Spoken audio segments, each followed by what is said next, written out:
Hi, everyone. This is Margarita Kieves, host of Solve for X. And today, my guest is Dustin Haisler, one of my favorite people in the world and a former partner in crime. Dustin is the Chief Innovation Officer for eRepublic, the nation's largest media and research firm for state and local government. Now, previously, he was the Chief Information Officer and later Assistant City Manager for Manor, Texas, a city outside of Austin. Now, this is where Dustin and I come together because he and I worked on Manor Labs, and it was a pioneering effort of government information, GovTech and government innovation back in 2009. And I don't know if you remember the story, Dustin, but you called me one day saying, "Hey, Margarita, what are you up to?" And we chatted and go, "Oh, I'm at the Persuasive Technology Lab at Stanford, and we're working on this project called PSTA." And you said, "Oh, yeah? Can governments get involved?" And I said, "Sure." And then you called me like 10 minutes later, said, "Okay, I got the website up." And we were off to the races.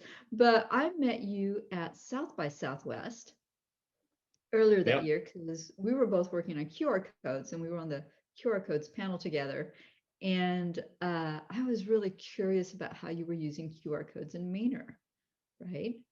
And you were pretty young then, as I recall. How old were you?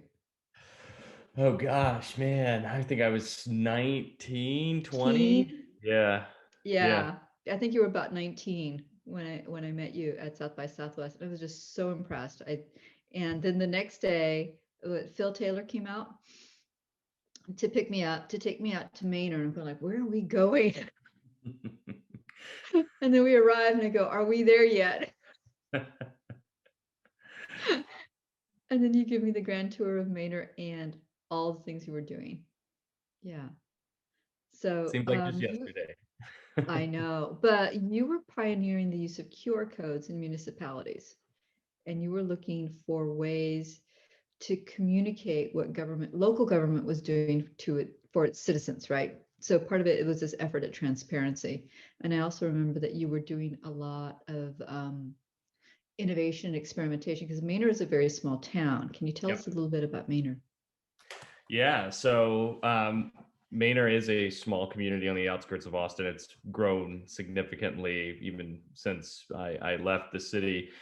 But it was really just a town that was kind of a pass-through town for everyone, and people lived in Manor and they worked in Austin or they worked in other surrounding communities. And so as a city, we were strapped for cash and had to try to find creative ways of solving problems. And rather than kind of going about it the traditional way of just issuing debt or raising the taxes and doing that, we decided to try to find ways to partner, to innovate, and to kind of experiment with what was possible. And so that's kind of where a lot of that started. I mean, I was a tightwad financial guy, came out of banking and started there as their CFO, and quickly realized we didn't have the cash necessary to do all the things that we needed to do as a city. And so that constraint kind of was a catalyst for a lot of the innovation that followed. Yeah, and I remember we after we talked to you, we were brainstorming a little bit on the phone. Next thing you knew, I knew you had gotten Spigot as a partner. That's So right. this is the great thing about being young, right? When you're 19, you don't know that you can't. You just sort of like put yourself out there. You just get on the phone and you say, "Hey," and more often than not, people say yes, right? Yeah, that was a surprising thing there. But yeah, I mean, we started looking for ways to tap into, as you know, the kind of knowledge of our community. We wanted to find ways to flip the engagement needle on its head for the public sector. And it's kind of interesting. I wasn't a public servant by trade, and when I came in, it was kind of like, why would you want to go and get citizen input? They have 3 minutes to speak at council agendas, and it's just a recipe for disaster. And that's where, in talking with you and kind of collaborating with you, we figured out that, hey, if you do it in a structured way, you can actually tap the collective knowledge of your people and put it to use. And so, yeah, you're absolutely right. I mean, when it comes to the partnership, I mean, that's kind of what I had to do was just call a lot of people and try to build some of those bridges. I mean, the funny story is, like, even from a university standpoint, we couldn't partner with universities in our backyard just because no one really took us seriously. And so, that was the great thing about being able to partner with you in the Persuasive Technology Lab, is because, it didn't matter how big we were or how small we were, Right. you were interested in kind of the ability to put it into practice, right, in the real world. And so Exactly. that was Exactly. the exciting thing. Yeah. And I think the other really cool thing, as I recall, was that like within 10 weeks of launching Manor Labs, you got a mention in the White House blog. Remember? And we went like, ah! We went viral, yeah, at the time. I So yeah, know.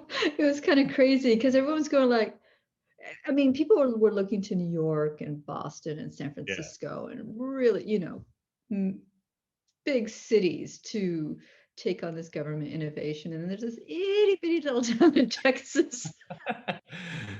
Yeah, it's wild kind of what happened from that. And I think the good validating thing is it didn't matter our size. And the White House was, like Beth Novak came out to Manor and was able That's to right. see what we did in real life. And yeah, I mean, I think it was a great early example kind of in the Gov 2.0 era, which seems like so long ago, a decade ago. But wow, it was an exciting time of lots of innovation, lots of experimentation, lots of change. And it's great to see how things have progressed in the last decade in the market. Yeah. So tell me what you've been doing since then.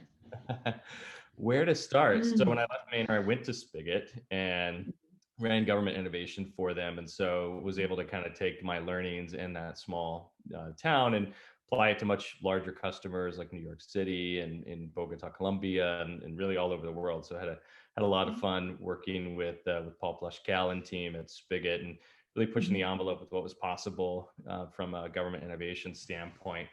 At eRepublic, we're kind Mhm. of in an interesting area because we exclusively focus on state and local government, but we're kind of at the intersection of tech and policy.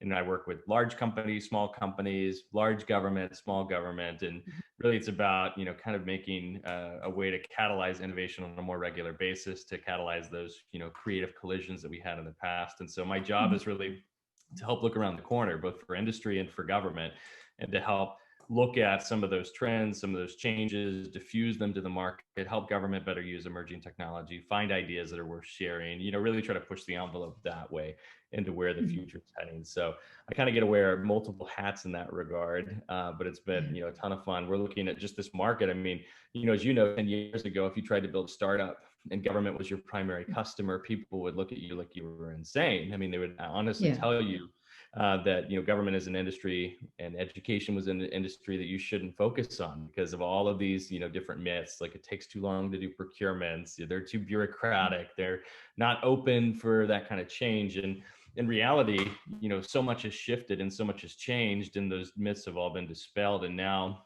there's this entire market. I mean, state and local government spends $111 billion a year on information technology. Collectively, they spend more than the federal government on IT, not counting the defense side. And so, Mhm. there's an incredible market here, and there's so many new startups that are emerging. And so, I have kind of the fortunate privilege of being able to help curate the GovTech 100, which is kind of like, our Mhm. version of what Inc. does, but really trying to recognize companies not based on revenue, not based on, those kind of artificial things, but really looking at who's moving, who's shaking, who's doubled down on pushing the envelope in the public sector. So you'll see kind of a mix of big companies and small companies. But yeah, this market is just incredible. The funding that's now coming to it, the investors that are now at the table. It's just, this perfect storm of activity that's happening right now in GovTech. So tell me, what big trends do you see in GovTech right now? What are the entrepreneurial opportunities, right? Especially when we're looking at, you know, there's still, since they still play in the entrepreneurial world, there's still this huge desire for people to do make a difference in the world, to make a positive impact in the world. Where do you see the opportunities for entrepreneurs in GovTech? Where to start? I mean, when you think about Yeah. government is an industry of industries, as our CEO likes to say. So every possible facet that exists in the enterprise world also exists in a city hall somewhere or in a state. You've got everything from public health, which became really big this year, to public safety, to social services, to just the core administration and kind of records management. I mean, just so many facets that exist. So it's an exciting market because regardless of what area you're in, whatever adjacent area you're in, your technology probably has some applicability to government from a utilization standpoint. What's hot, what was hot in 2020, of course, was the shift to remote and taking services that were locked into in-person interactions and physical signatures and, pulling the number and putting them online and making it really easy for people to do that. Now going into 2021, we're still kind of dealing with COVID-19. You still got, all kinds of new challenges that agencies have to deal with. I think the big opportunities are still around modernizing the old ways of doing things. And that doesn't just mean, taking a data center and making it, able to be migrated to a cloud environment, but also the processes themselves. I mean, government agencies are struggling with the change management dynamics and how to deal with the cultural fallout that exists from this hybrid work environment. Reinventing and reimagining government services for the new norm, I think, is a really strong and really, relevant thing even to this day. I think kind of operationalizing and managing data is another big one. So as you know, government has more data than it knows what to do with. We saw the tip of the iceberg with COVID-19 response, with governments using that data to try to make policy decisions.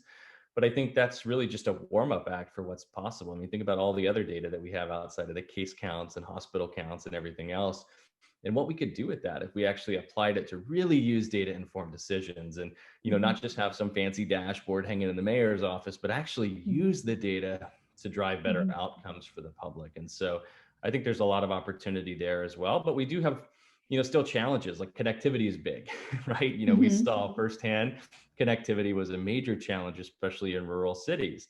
And how to solve that creatively without expecting people to just put fiber in the ground is one big aspect that we're dealing with. Security. So tell me this, why is connectivity so hard? I mean, we've only been talking about internet connectivity for a quarter of a century. Connectivity. Right? And even fiber in the ground, like here in Palo Alto, Google was doing Google Fiber like 10 years ago, right? And it's still, I mean, why is it taking so long, Dustin? I mean, I'm a patient woman, but a quarter of a century? I'm getting gray hairs. But there's been so much innovation now that's happening that's kind of changing the landscape. I think the problem with connectivity is we looked at it just like, traditional telephones, right? In the past, it was heavily regulated. You had different service areas and technology started to come into the picture. And I think that's where this regulated industry started to rub up against the constraint of just progress. And so I think some of the existing rules and regulations about who can serve who kind of started to prevent some innovation from happening there. But I also think, the economics of some of the technology, especially in rural areas, if you had, like for instance, Texas, we're a very big state. Right. And so it's very expensive to put fiber in the ground. And from a technology standpoint, it doesn't make sense to actually outlay fiber everywhere just because there's so many wide open areas that don't have development. But I do think that there's other technologies that are starting to come in, and I do think there's economic incentive models that are coming in that can allow us to do that. I think the problem is cities never really treated technology as a utility infrastructure until more recently. And this isn't like, municipal broadband or anything like that, because that's a whole other conversation. But think about it, when a city's building out and you have developers that are coming in, putting subdivisions in and housing additions and other things, cities and government agencies will often provide an incentive, an economic incentive for them to oversize that infrastructure, to say, hey, if you put in a bigger water line, bigger sewer main, we'll pay you back. And we'll actually give you an incentive for doing that. Well, we never did that with technology. We never said, hey, if you come in and put fiber to the home. But why? But why? I don't understand. Explain this to me, Dustin. Yeah, I think part of it is that, you do have the challenges of whether or not a government agency can be a service provider of that, or whether or not they have the regulatory oversight to go in and actually make those decisions about what kind of infrastructure should be in place. So I think that's part of the challenge. Now, the encouraging thing is I think we're having this really interesting moment now where you don't actually have to put fiber in the ground. Like, you're seeing so much innovation from like SpaceX and AWS and others that are now looking at low Earth orbit as a way to actually deal with some of this disconnect.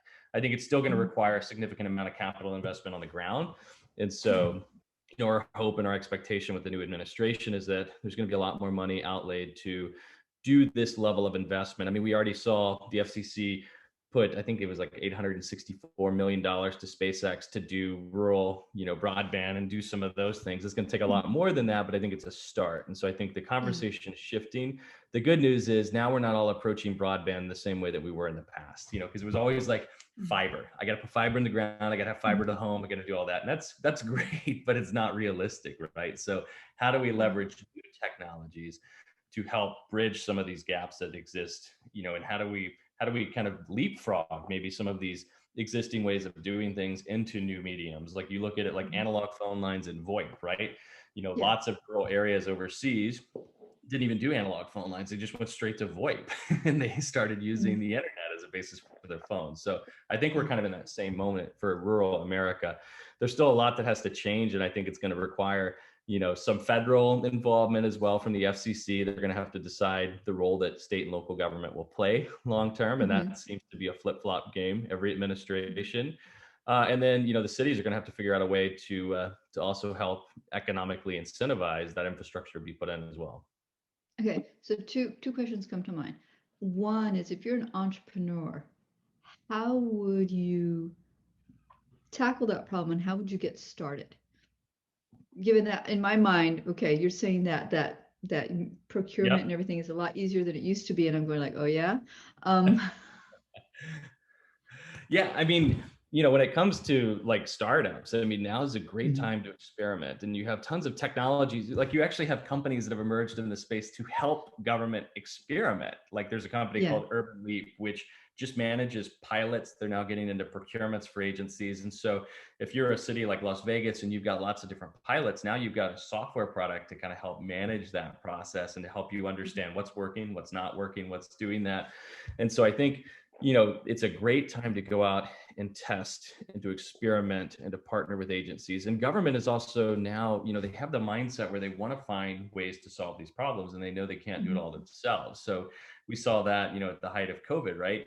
Yeah. Agencies were looking for all kinds of creative ways to use technology in new ways. I mean, look at what's happening now with vaccine distribution and management. You've got Salesforce that's now, taking a CRM and applying that into that space. So so much is happening around the industry. So if you're an entrepreneur and you're looking at government as an industry, I mean, one, you have to approach government realistically. Just because you have a shiny object or the best product whatsoever, it doesn't mean that someone's going to just say, okay, let's put it in my city and roll it out to the whole population. Mhm. You've got to really start small, kind of like what we did in Manor.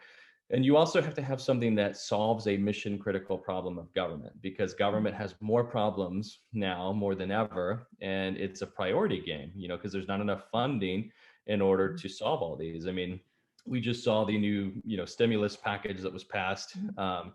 And unfortunately, state and local aid was dropped from it, which basically put state and local government in a position where by the end of Q4 2021, they face almost $1 trillion shortfall from their budgets, which is Mhm. astronomical. And we haven't Yeah. seen, the full impact of the tax and variable tax, collection rates that these municipalities are going to have and these states are going to have going forward. But it's a pretty, it's a priority game that's going to require them to attach Mhm. themselves to a mission critical problem that helps government do its job better, more efficiently, or helps them collect and optimize, what they have from a revenue So, standpoint. so what are you seeing right now as mission critical? Yeah, so I think Haha. yeah, so I mean, I think there's quite a few things. I think things that are around augmenting staff. So Mhm. we're actually seeing a lot of emerging technology come into staff augmentation, and it's not replacing people but augmenting them. So like chatbots and other types of technologies that come in that allow a call center that may have a finite amount of resources to actually amplify their reach and their capabilities because they're using this technology on the edge to do that. So I think things that allow employees to do their jobs more effectively, more productively are huge. Things that modernize kind of the paperwork processes, the existing old ways of doing things. I mean, like e-signature solutions, those types of things that replace Mhm. that physical interaction are huge. Queuing technologies, crowd counting technologies. I mean, when you think about the reopening process for government, government agencies can't just stay virtual, right? You look at a lot of these companies that are like, oh, we're going to be permanently work from home and everything else. The government can't do that. They still have to Yeah. provide a means of access for people in person. So you're going to see a lot more innovation, a lot more needs around the technology to enable that to happen safely and to Mhm. ensure that you don't get into a position where you have too many people in a physical space. Mass transit's an example, right? I mean, as Yeah. people are starting to get back on mass transit, how do you know when a bus is full now?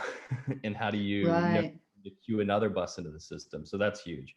Probably the biggest one is cyber right now. Cyber is often the Mhm. top priority for state and local officials, both on the policy and the technology side. It's only about 2% of the average IT budget, though. And as we've seen Mhm. with the most recent, news on these cyber attacks and the sophistication of them, this is going to be a really big wake-up call for a lot of agencies that we have to get very proactive. And cybersecurity is a big challenge. And so it doesn't matter if you're a big city or small city, they're all getting hit equally with ransomware attacks. And in fact, a lot of the smaller ones, the ones that are more prime targets because they have less sophisticated systems in place, and they still, they ultimately will have to pay a ransom or, Mhm. settle with whoever it is just because they have no other So, option. so that's a real thing. Yep. Ransomware in government. How big a Oh, problem is that? huge. It is a huge problem. I mean, it's growing exponentially. Little cities, big cities, special districts across the board. I mean, they get hit with ransomware attacks on a regular basis. Um, and it is a major challenge because not many of them have, the options to recover, from an image backup like some of the others. And many of them won't know that they've been breached until they get, hit with that ransom at the beginning. So we're seeing that. We're Mhm. also seeing a lot of social engineering attacks. So the Kevin Mitnick attacks of the Mhm. past, where people are calling and, what started as kind of like, hey, go out and buy gift cards, is now, really interesting and sophisticated attacks, especially like at the school districts, where people are going online and they're using open data and they're forging documents and they're saying, hey, change our direct deposit info. We know we have a Uh, payment coming up for this big construction project, put it in this account instead of that account. And agencies are doing it and they're losing millions of dollars when that happens. So, you kind of have the tech side, but then you have kind of the traditional foundational, old school ways of just manipulating people into, unfortunately, having economic losses. But from a cyber standpoint, yeah, this is a huge problem at the state and local level. It's one that everyone has been solving separate, but we're starting to see more collaboration there. We're starting to see some shared services models emerge, not just around sharing info, but now, hey, if I get hit, my city gets hit, can another city come in and help me? Those types of approaches. So it's a major challenge for government. so a couple of years ago, smart cities were really being hyped. Whatever happened to smart cities? It depends on who you ask. They're definitely still around, and I would say, the notion of a smart city, the challenge with smart cities tech is that there's not a Mhm. concrete definition of what makes a city smart. And to some people, it's blanketing your city in smart devices and Internet of Things and having smart lighting and everything else. For others, it's working inside of their government and trying to do performance management and improvement that way. And so I think the challenge is that there's just not a concrete definition that's embraced everywhere. There's not codified standards yet. There's a lot of international work to try to build some standards on what makes a smart city. But I think, especially now with the pandemic, if you have a quote unquote smart city tech, don't go into a government agency and say, hey, I have this smart city, trash can. It will Mhm. solve all your problems. It will tell you when it's full. Latch yourself to something that's mission critical, that solves the needs that we talked about today. And then the future benefits, maybe allow you to get into some of those, general, like, smart city goals that you have for the future. So there are still a lot of smart cities initiatives that are around. There's still challenges that exist that pop up here. I think the challenge is just sustainability of the initiatives themselves, the codification of what makes a smart city a smart city.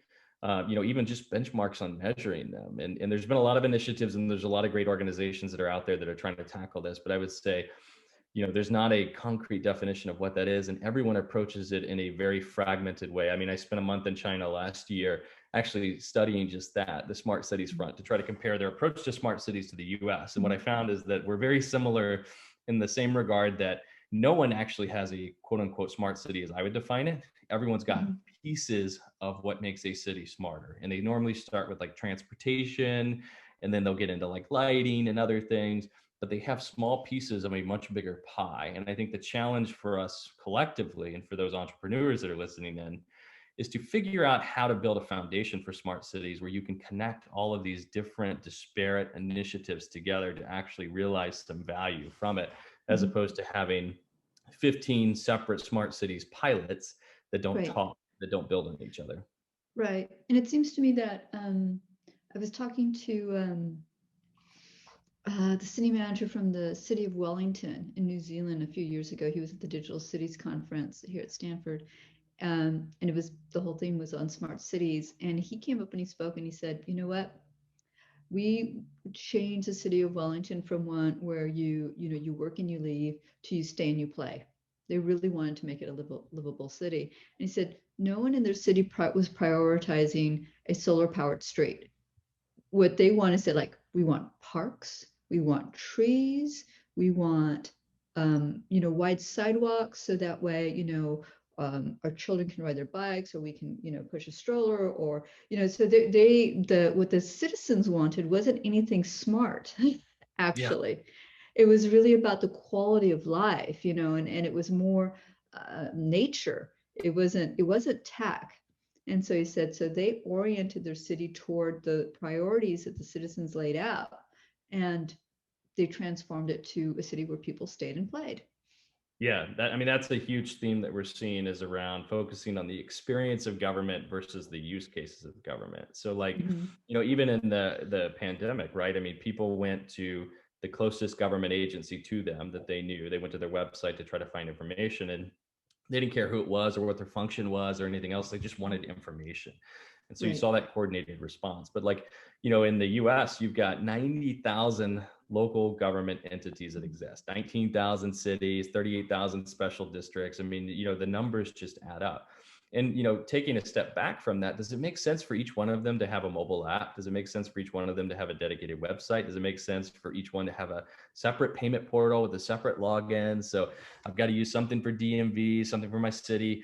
People just want to be able to do whatever government function it is at the right time, without having all the complexity associated with it. So it comes down to that kind of human-centric experience. So we are seeing a lot of innovation there, and I think that's a growing area. We have a government experience program at eRepublic through our Center for Digital Government that analyzes the experience of government. In fact, we previously, for 20 years, they did a best of web initiative to look at government and how they were using the internet. And then what we realized about 5 years ago is that the website's no longer the front door of government. Now you've got all of these new ways that people can access government, whether it's through a voice assistant or even through a third party. And so government now has to optimize for the plumbing, for finding ways to allow people to have as frictionless of process as possible when it comes to accessing services. And so, I mean, I just saw today there's that chat bot called Do Not Pay that allows you to, it automates, your ability to do all kinds of things like, sue for data breaches and other things, but they just added FOIA requests to it, right? That's Huh. a third party experience that you can use to file a FOIA request, a Freedom of Information Act request. And it's going to interface with government, but you don't actually have to go to the government website, try to find the right person at the right place. So I think these third party experiences and these ways of accessing government that may be seen as a threat to the public sector actually solve a problem for the public sector. Like, does it make sense for government to build every single front door to itself? No. You Right. need to find ways to reach people where they're at. And if that's on social media or a third party app or something else, that actually takes part of the challenge away, because you don't have to go and try to recruit people to use your product and use Right. whatever instance you built. So I think there's so much happening around this government experience, but that's another area of focus for entrepreneurs, is just what can you do to remove friction from the experience of Mhm. government? How can you consolidate things into a single pane for people to use, to look at Yeah. government, to access data, to understand data, all of that stuff. I remember that this came up for us when we were doing Manor Labs and Spigot and the innovation site, right? So if you remember the questions and ideas that people had, and at least I remember looking at the data with you and saying like, oh, people don't remember the question about the library. I don't know if you remember the question about the library, and people were complaining about the library, and we had to explain that the city of Manor did not control the library. It was a county function. It's almost Yeah. like it was part of it. I realized in those days was just sort of educating people about which part of government these things, because as far as the citizens were concerned, it's like, it's the library, right? Right. Yeah. And for this, like, is it the municipality? Is the county? Is it the this? Is it that? It's like, wow, that's inside baseball. That's like, wait, I need an answer about, I have a complaint about the library. Yeah, no, you're exactly right. And I used to get frustrated in council meetings at first, Yeah. before we came to that realization. People would come in and they'd protest a tax increase. And it wasn't actually for our city, but they lived within our extraterritorial jurisdiction, which was actually the county. And so if the county rose their taxes and we didn't, people got confused and they assumed it was all in the same. And they'd come to our meetings and they'd speak out, and I'd get frustrated because I'm like, you're wasting time, you're living this. And then it kind of hit me, to your point. I'm like, this is actually a failure on our side to not make it easier for them to understand where to go and how to actually share, their feedback on what was happening. And, I kind of had that realization, and I'm like, we really need to figure out a way to educate them on it and to make it easier. I mean, I can respond to their question and say, hey, here's where to go. Like, here's where to find out, rather than saying, hey, you don't live here, so there's no. Exactly. So, I mean, I think that's part of what, the future of government's going to be. I mean, if someone comes to a portal and, they want to get an answer to a question, and that city doesn't have that function, why not give them an answer to the question of where they can go and a link directly on where to do it? And so I think that's kind of the opportunity for agencies. I mean, the good news is, Edelman does this trust barometer survey, and they did one right before the pandemic, and they did one kind of after the first initial wave, and they showed that government had a double-digit increase in trust. And so people were actually, Then how did that happen? I would equate that to state and local government. That was before all of this got politicized, but okay. But I mean, I think that what it showed me is that the coordinated response initially, because if we think back to when the pandemic first happened, government was more coordinated than it had been in a long time. Before it got all political, it was, we were all sharing the same information. The federal government's information was being cross-posted on municipal websites. I mean, everything was coordinated, and it didn't matter where you went, you were getting consistent streams of information. And I think that was kind of a glimmer of what is possible when we start to look at that with how we deliver services and the experiences around them, right? There's ways to build those same bridges, but not just make it a crisis response mode, but to make it a continuation of how do we do it. So what was curious to me about the early days of the pandemic, as I was talking to different folks, and we did we stood up a little COVID research group in the lab, because one of our colleagues, who's a former dean at Drexel, was saying, we need to capture all the perishable data. He says there's got to be some sort of like concerted, coordinated effort to capture the perishable data, because we will forget. And if we can capture it, people will be studying this for decades to come, right? Because you need to, how do people, what happens in week 1 or month 1 or month 2 or month 3, right? And if you look back at like the Spanish flu, there's not a lot of data, right? I mean, you kind of pick things out of the newspaper, but there's not a corpus of data. And he was saying this is so important, because certainly in like disasters, say there's an earthquake, and you're a civil engineer, you want to go and see what failed, which buildings failed and how they failed before they get torn down, right? And so, because if you show up 2 weeks after the earthquake, all the evidence of where the buildings failed will be gone, right? So this is perishable. You got to be like right there, capture it, see how it's changing, and so on. And so he was making that argument with the pandemic. I said, okay, well, let's try to do that. Turned out to be wickedly hard. And then as I was talking to people, I said, is there a common operating picture of the pandemic that everyone can look at and say, okay, now we can coordinate our response, or, we're all operating off the same page? And I was talking to different people in government, and they're going like, no. And I said, why not? But don't you have a common operating picture? And they're going, we're all in crisis mode. And I go, I understand that, but if you don't have some people who are also looking at where things are going to be in 6 months' time, it's the Gretzky rule. You got to go to where the puck is going to be. And if everyone's sort of like in the day-to-day, this is what I got to do, then then where you may end up in a place that you don't want to be in 6 months, right? Because Yeah. there's some things that you can look at the trajectory and you can predict, okay, if things continue as they are, this is going to be a problem in month 6, and this is going to be a problem month 9, and so on. And of course, here we are, right? We didn't have to be in this situation in the pandemic, certainly in California, where virtually all our ICU beds are full, right? Yeah. And sort of like having like, yes, you need people to do the crisis management, but you also need people who are doing the long-term strategic plan. And it Yeah. seemed like you had one, but not the other, because everyone was in crisis mode. I think so. And I think, the traditional, like when you look at how agencies respond to other crisis events, it's, a traditional thing that has an end in sight, right? Like, so if a hurricane comes through, right, like you have the ability to predict, anticipate, respond, and then, recover ultimately, and then go back and analyze it.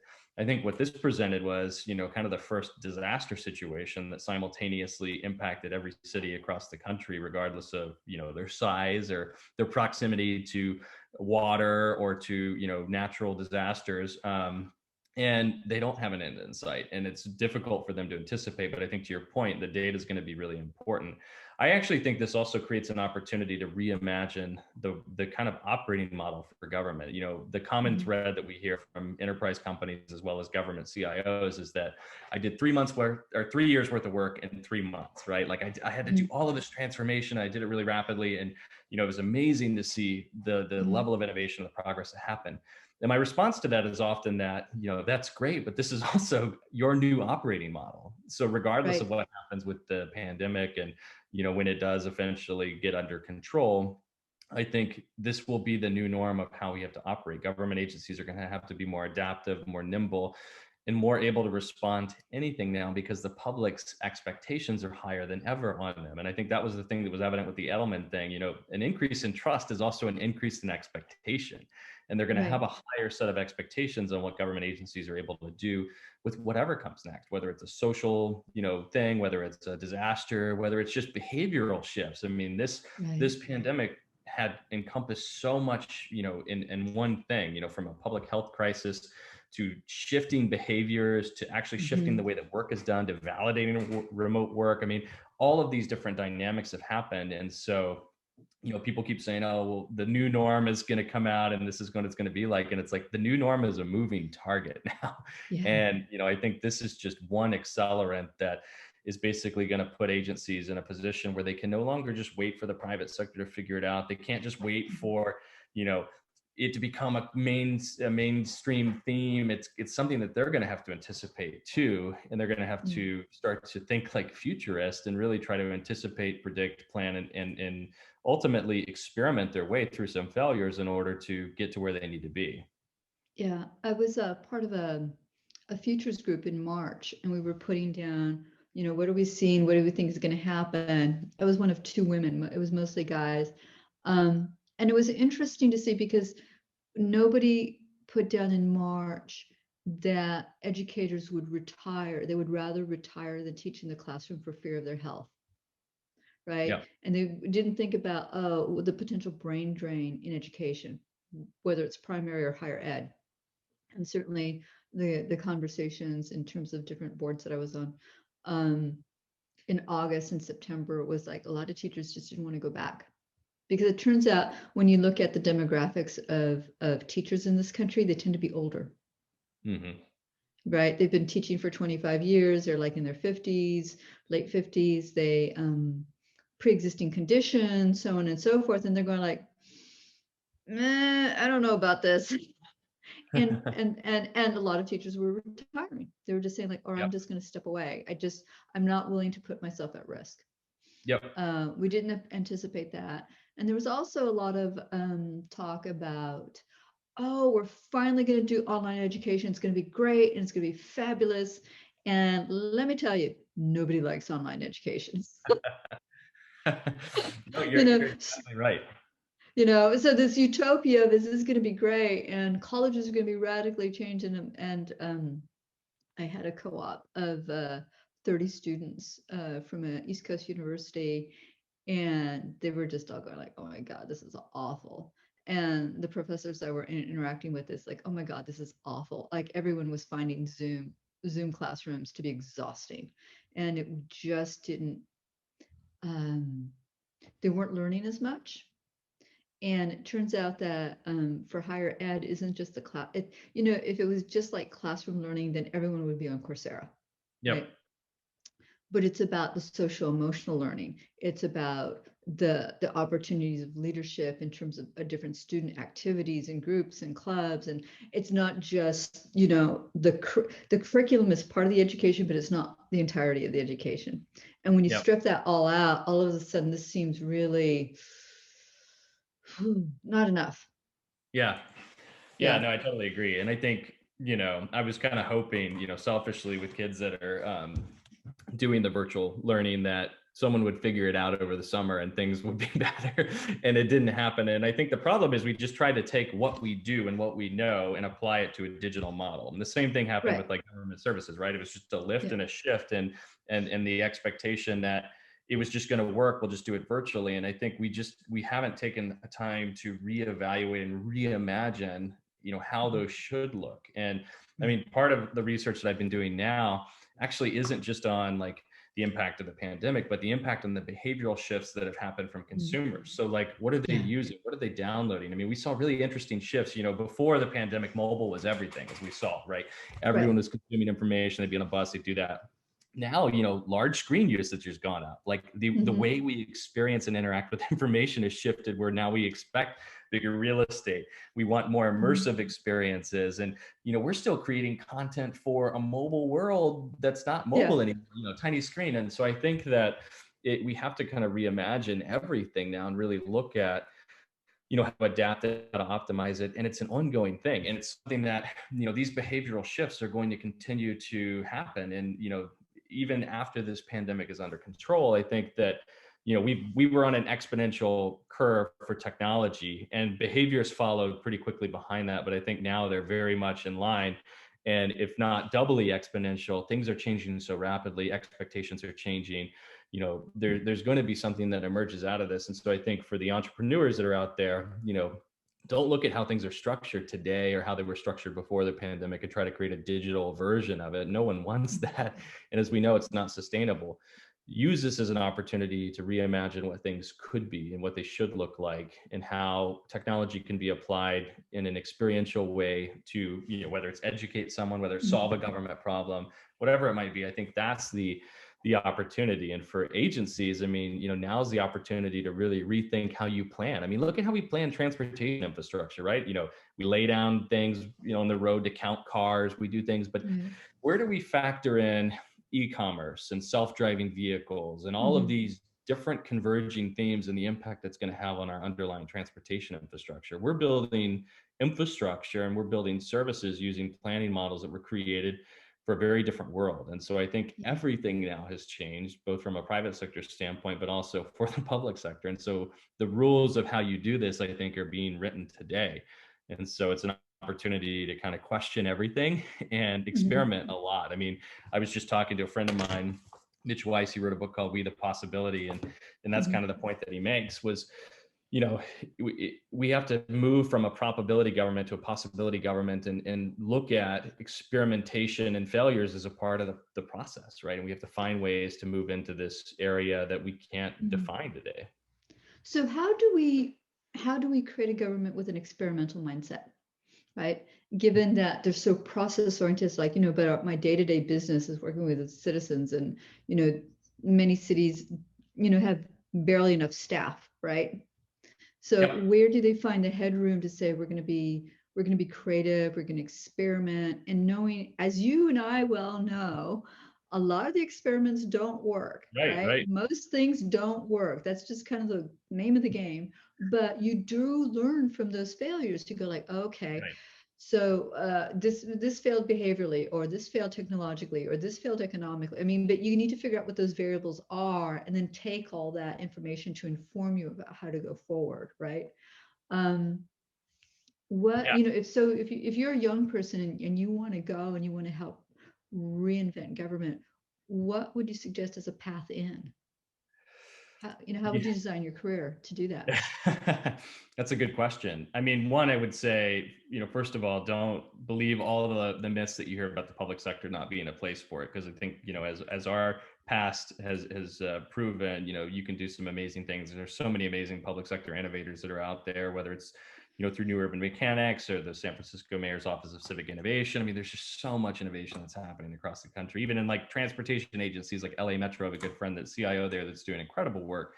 So understand that government can be innovative, and it's actually something, innovation's bred from a lot of constraint, and government has a lot of constraints, so we can do that. I mean, I think in order to make innovation stick, you have to have a time and a place for it, right? Like if you treat innovation like you treat your mission and value statements, and you just read it once when you join the organization and never circle back, or if it just becomes some tagline that's printed on or painted on your wall, like nothing's going to happen. If you want to create a time and place for it, you have to be serious. You have to look at actually creating the time and a place for it. And so a place could be like an organization, like an Office of Civic Innovation or an innovation lab or something else. And it may sound gimmicky, but they actually show the seriousness of your willingness to experiment, and they create a place where it's safe to do that. The time side of things, tell your employees, don't do unnecessary meetings on Fridays. Spend, half of your Friday actually coming up with a better way of doing something, or reevaluating what you're doing, or just reading. I mean, so much innovation can come from external stimuli. So, there's a number of jurisdictions out there that do like virtual lunch series where they'll bring in a guest speaker from, another agency or a company or somewhere, just to share what they're doing. So find a way to do that. I think executive sponsorship is also really key. So, you can have, someone in the organization that says, we're going to be the most innovative ever. But if, the city manager, the mayor, the elected officials aren't on board with it, things aren't going to work out, because it's got to be something that everyone holds holistically as a vision, right? And then they have to have a shared, BHAG, a big, hairy, audacious goal. I think funding is important, but not a requirement. So, funding kind of comes down with that time and a place dynamic. Like LA created an innovation fund at one point where they helped fund employee ideas. I mean, that shows the seriousness of actually trying to find better ways of doing things by actually putting cash, towards that. I think that there's other ways to do that, but, funding definitely comes, in mind. So if you're looking at helping government do that, I think one, identify whatever the agency is near you and just start plugging into their public meetings and other things, and understand, and kind of just be a sponge at first to understand what they're dealing with and what they're up against. I mean, we all see things from the outside that we think should be fixed, like, man, this road sucks, or they should have invested money there. But to understand the real challenges of government, you have to kind of do your homework before you go in. And so understand the nuances of the agency, understand what they're up against, understand their budget, those types of things. The good news is government is a very transparent industry, and all of that stuff is legally required to be put online in most cases. So go and read and find it, and then find ways to align yourself with your expertise, your ideas, your skill set to things that could be solved by you're adding to their conversations, or whatever it is they're trying to accomplish. And so align yourself with where they're going, their priorities, those types of things. And then, it's a relationship thing. Build relationships. I mean, reach out to, like, I've done a number of just, virtual coffees with government leaders over the pandemic, and, they want to share, they want to also absorb. And so find ways to just build those relationships, and then plug in. And, don't be discouraged. If you're in an agency today and your management's not on board, or your mayor's never going to be on board, like, don't see that as a reason why you can't do it. Just understand that, you may have to lead the charge, and you may have to choose to prove, that these things work, and to take those and to kind of tell that story, and to educate people above you and below you with the value of doing that. So, we've seen time and time again, people that have been, kind of clerks that have worked their way up to much higher level positions just by demonstrating the proficiency for, experimentation and innovation in their own job. So you don't have to be, a C-level in government in order to make things happen. In fact, as we've seen with crowdsourcing, you could be 19 years old. Yeah, I mean, as you've seen with crowdsourcing and ideation, it's the edge. And yeah, I mean, I was an accidental public servant, and so, I was fortunate to be surrounded by really smart people like you that were able to, that were able to collaborate with me, and we did some pretty incredible work. But I think, it takes a village in that case. So don't go at it alone, and tap into, your partners and your ecosystem. And if your local universities don't pay attention to you, then reach out to Stanford. That's right. That's right. We had a lot of fun. I remembered when we did the C-click fix, and after the Yep. Haiti earthquake, right? And we said like, wait a minute, we can connect it in these really clever ways. And Yeah, we yeah. I actually mean, set up we Manor. tested so much stuff, and I mean, there's a chapter in the governor of California's book about Manor, Citizenville. He wrote a book about the story of Manor. It's I think it's chapter 8 in his book. Yeah, It's yeah, called yeah. And yeah. So I mean, I think there's so much. Yeah, I mean, if we did it in a very small city at that time, With no any budget. with no budget, right? With no No budget, budget. and with a lot of calls for a lot of free things, anybody I can lo- do it. And we I were think kind of nervy. yeah, yeah. So, but it was fun. And I think, and it can be fun. And I think that, when you look at the workforce challenges of the public sector and the fact that people are getting burnt out, and they're just like, in education, they're choosing to retire also just because they don't want to deal with the complexities of things now.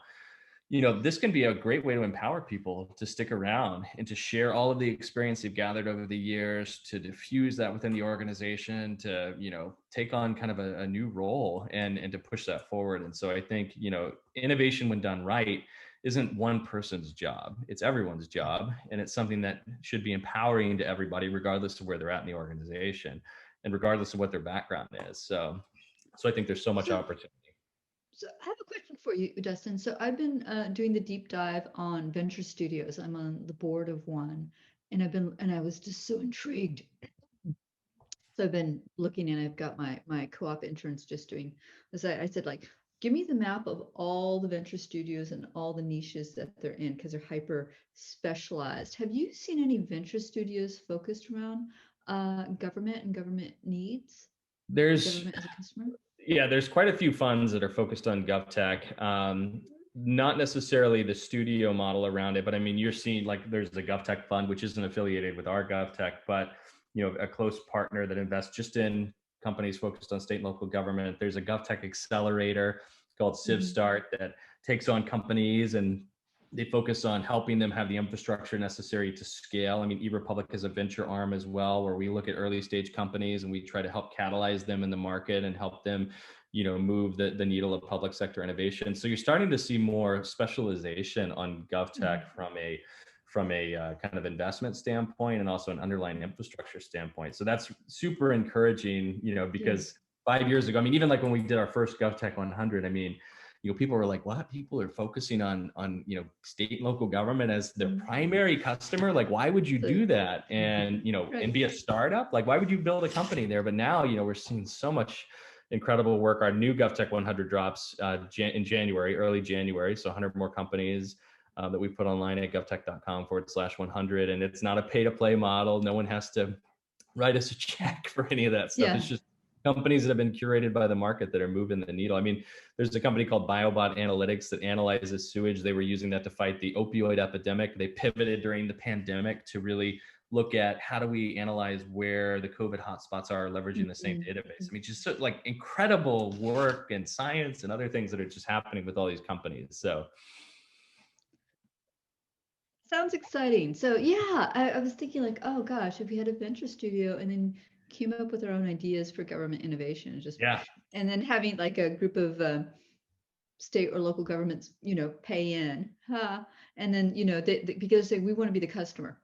We will be first in line to be the customer for whatever you come up with, and it's a collaborative. Like, we need this built. This company or this solution needs to exist, right? As opposed to an entrepreneur saying, I think I have a solution for you, right? So it's a little bit tighter we're fit. seeing some of that innovation with. I think there's still a lot of room for those types of studios, but we are seeing kind of in the front end of the procurement process, rather than like government procurement is complex, right? And as you know, like you can put out a request for information to kind of gather the specifications needed, and then a request for proposals, and you got to have a team that kind of writes all that stuff. But we're starting to see like more of like request for ideas, and here's our challenge.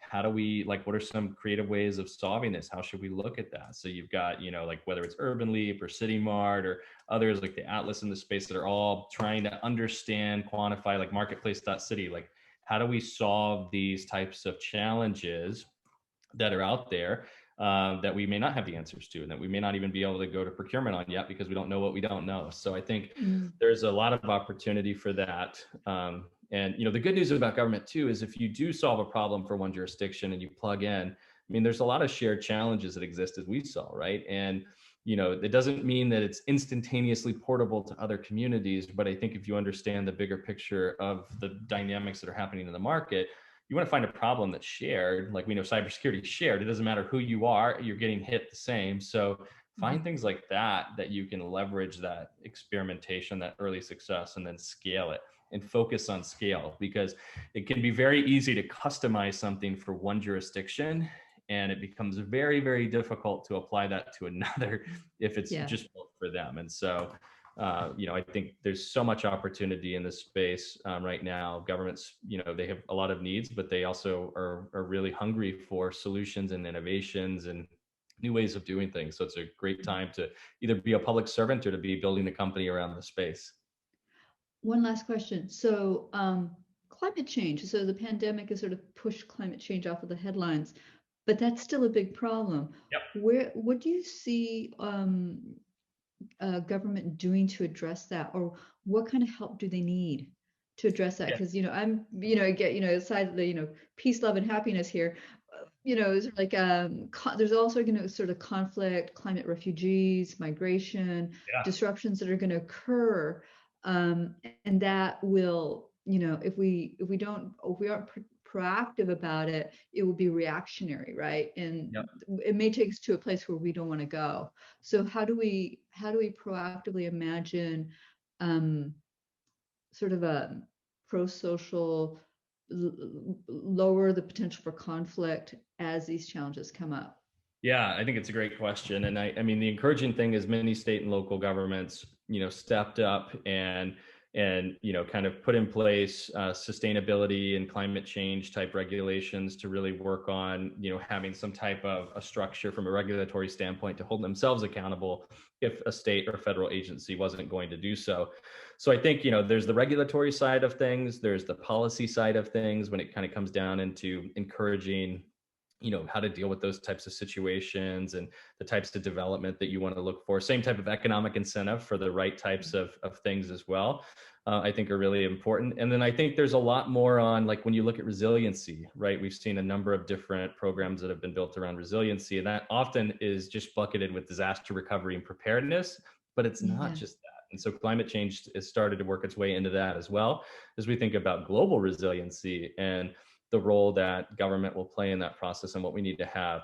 So I would say there's not a silver bullet that every agency is kind of latched onto yet. There's a lot of opportunity across those different buckets, and there's even a lot of investment. Like Urban.us is an angel investor investment firm that has invested in all kinds of amazing companies that's kind of the underpinning of what they're trying to solve for. And it could be a skateboard company, or it could be a company that that reduces the amount of complexity in a government process. But at the end of the day, the output can be the same. So I think that is something that agencies do need help with. I think that there's opportunities to collaborate with them to help frame the problem more so, and then probably from a policy and regulatory sandbox standpoint, that might be a good place to start. But definitely, technology comes in at the end of the day too. So, because I'm wondering, because since the procurement is quite vast, right, in Yeah. terms of all their vendors. Okay, so here I am, simple-minded Margarita.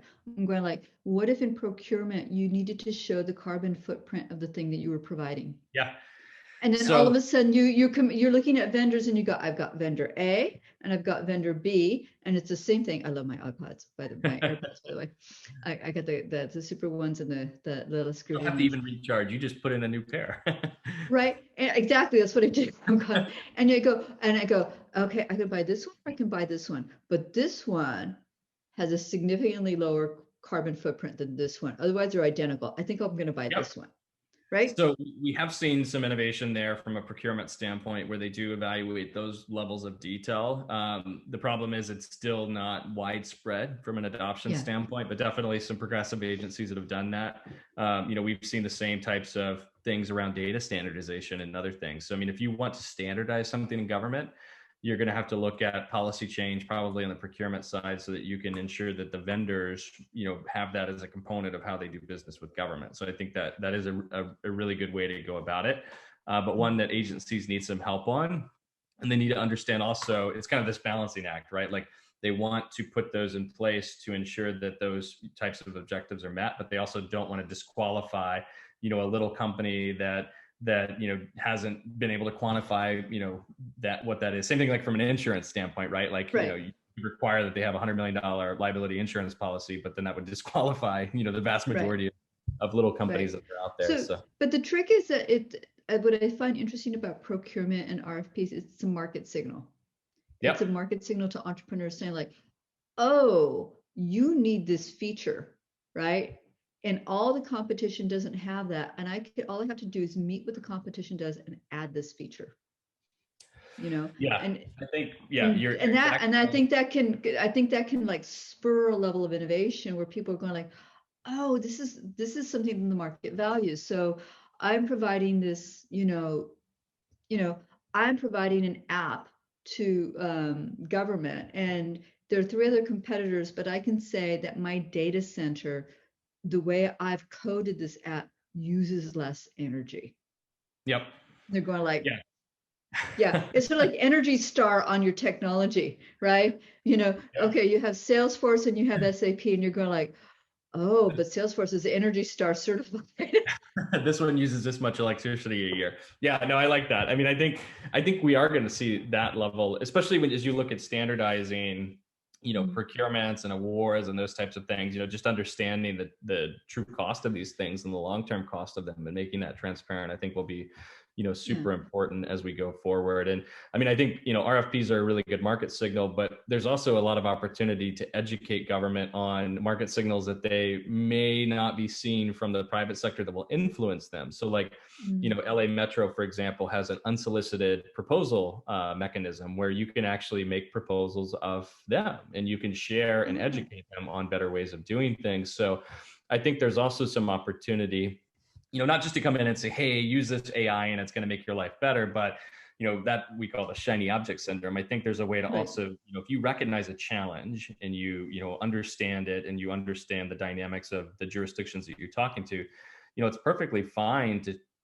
educate them on, hey, here is something that we see as an opportunity. Here's why it's beneficial to you. Here's how it fits into your environment or into the way of your the way you do things or your strategic plan or whatever it might be. So I think agencies have to be more open to that, but we are encouraged by the number of agencies that have opened the door to unsolicited proposals, just like what the federal government does for, research. And, the Defense Department does that as well for certain types of innovations where they just have categories and you can make a solicitation of them and say, hey, here's a white paper on something you might, be interested in. And they can actually take that into a procurement opportunity or into, an opportunity for a pilot or something else. Cool. This has been fun. I'm Yeah, so great glad catching to up. catch up with you. Yeah. So for listeners, okay, I typically ask three things. Um, what people who are listening to this conversation, what should they um, learn? Okay. How do you want them to change how they think? What they should learn from this? Like, what's your call to, and what do you want them to do? Your call to action. So It's a good, to think it's a about good that. trifecta there. So from a Learn, okay, sorry, learn, change, and learn, do. Yes. learn, change, and do. All right. So Yes. learn. I mean, I would say one, learn more about the opportunity in state and local government and the opportunity if you're in adjacent space to take what you're doing, to share that, to diffuse it, to build relationships, dialogue, collaboration with state and local government agencies, whether it's a partnership or whether it's just kind of something that you do on your own free time. Find some opportunity to do that. Change. I would say, you know, that kind of goes hand in hand with what I was going to say previously. Find ways to plug in to government, to change your approach to kind of neglecting them as a potential market for you. I would say change your thinking as a part of that. And then from a do standpoint, I would say do share what you're doing, share what you're working on. If you already have relationships and innovations and other things with government, I mean, part of my job is to diffuse those to the market. So, do share those with me. I'd love to kind of learn and share those with our wider audience as well. And I would just say, I would encourage you to have coffee with someone in a local government agency in a city that you live in. Just reach out to the city manager, reach out to the CIO, reach out to the someone that's on staff there in an area that's kind of adjacent to an interest area of yours, and just have a virtual coffee and just have a conversation and learn more about what they're doing and more about the role that they have, the challenges that they're facing. Just ask them about what happened over the last 11 months, right? And you're going to be incredibly inspired by just what these people have done, the sleeves that they've rolled up, the work that they've done in the trenches. And hopefully that will create an opportunity for you to understand a little bit more so about the role that state and local government plays in the process, but also maybe some inspiration for you to plug into that process, whether it's through a collaboration, being on a board, running for office, whatever it might be. There's so many ways that you can plug into increasing and building kind of a capacity for change and innovation in the government. And you don't have to be an employee of it. But yeah, I guess that would be my rambling way of saying those are the three things I'd focus on. Okay, so where can people find you on social? Are you on Twitter? Yeah, I am on Twitter. So it's just my first and last name, Dustin Haisler, Haisler. You can go to my website, dustinhaisler.com, and kind of check out some of the things that I'm reading, researching, and writing about. You can read more about kind of our work as a company at erepublic.com. And then, definitely encourage, if you're interested in like GovTech, go to govtech.com. All of our stuff is free, so you can sign up for newsletters. You can see what government's doing with technology. If you're interested in the policy side of technology and government, go to governing.com and check out all of that great work as well. And then, if you have things you want to talk about or stories you want to tell, send me an email at dheisler@erepublic.com. And you can also find it on all the other stuff. Connect with me on LinkedIn. Always happy to have a virtual coffee or collaboration. Fantastic. Thank you, Dustin. All right. Good talking.